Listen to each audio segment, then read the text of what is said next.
Hello my scrappy friends, it is Jess here from the Scrappy Sisters and thank you for joining me for a Kitaholic Kits design team layout.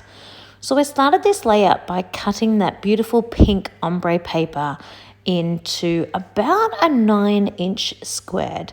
It suited my layout to use the pink side, but it certainly hurt my heart a little bit to not be able to use that beautiful blue ombre, or was more like a blue watercolor wash with those gorgeous florals, but it really worked with this layout to use the pink. I stitched all the way around the edge of that to create its own little border, but I did pre-plan it. So I stopped stitching when I got to the section that I knew was going to end up being cut off, because I was worried if I cut through my stitching it would come unravel, like it would unravel, and I definitely didn't want that to happen. So I had already planned where to stop so that I didn't cut off stitched parts, if that makes sense.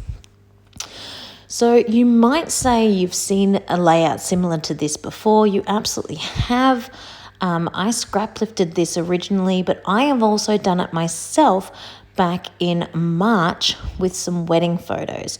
So you may have seen this kind of concept around the traps quite a bit.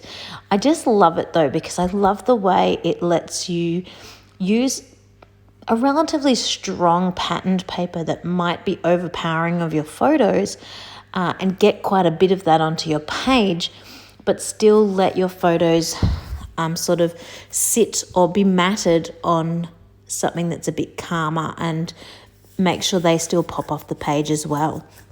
I desperately wanted to use a lot of this pattern paper when I saw it, because I just knew it was perfect to match these photos of my niece. She's obviously a girl, so I just loved that it was pink and florally, but she's also wearing this beautiful mustard color, which is basically identical to the color of the flowers in the florals.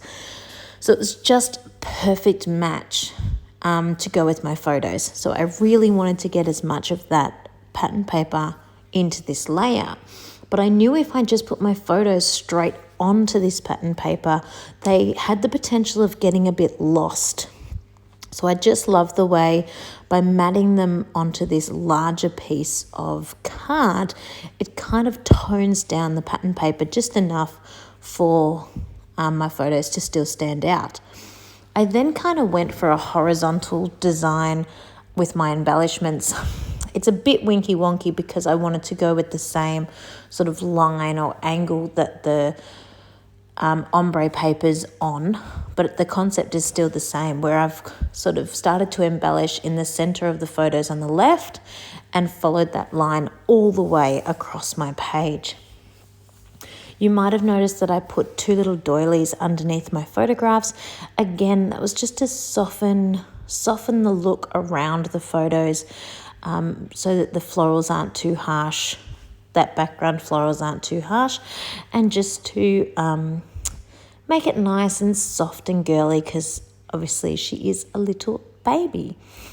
I absolutely adore those material hearts from Cocoa Vanilla Studio. They are perfect color match for this layout, and I definitely had to get those on the page.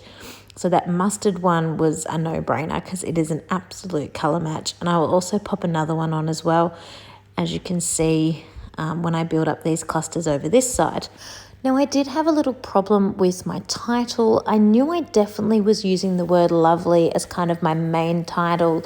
I loved the size of it, I loved the font of it, and I loved the color of it, but it does get quite lost on the page. You can even see while it's just sitting there how lost it is getting. And then I just go and exacerbate that by adding a whole bunch of other words around it. And it ends up not being the word that sort of catches your eye the most, but it's the word I would like to catch your eye the most, if that makes sense.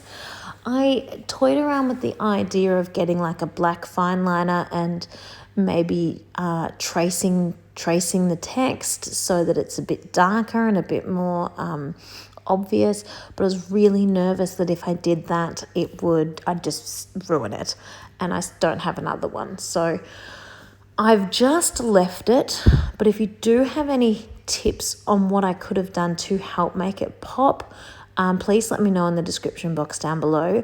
I think the only other thing I could have done before attaching it is maybe to use some ink around the edges, like of the actual ephemera piece itself, to add a little bit of shadow to it, I guess, that just sort of contrasts it and helps it pop off the page a little bit. Otherwise, I'm just not sure what would have been the best way to get it to pop out more. And if you have got a suggestion that's something I could do now that it's already attached, I am all ears.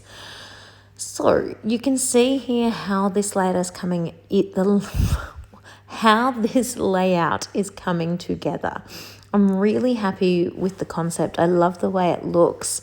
I think the photos are getting a little bit overwhelmed, but it's enough that they still pop out. I just love the color palette of this as well. And I think it is just gorgeous. So once I put on my little puffies and finish this one off, I will of course get my Heidi Swap Color Shine. Now, normally I'm super lazy and I don't cover my photos to protect them from any splatters. I kind of just roll with it, and if you get splatters on the photo, that's just all part of the aesthetic. But in this particular case, the photos are quite close to the clusters, which is where I want my splatters to go, and they're pretty much just close-ups of my niece's face. So I'm like, I definitely don't want splatters right on her face because it's kind of going to ruin it. So I did cover them this time, which was a good idea because I actually got quite a lot of splatter onto my little cover there. And I actually only end up using one Heidi Swap Color Shine. It's the color Blush. And I'm also using the Jen Hatfield Gold and the Dilutions, I think it is, White.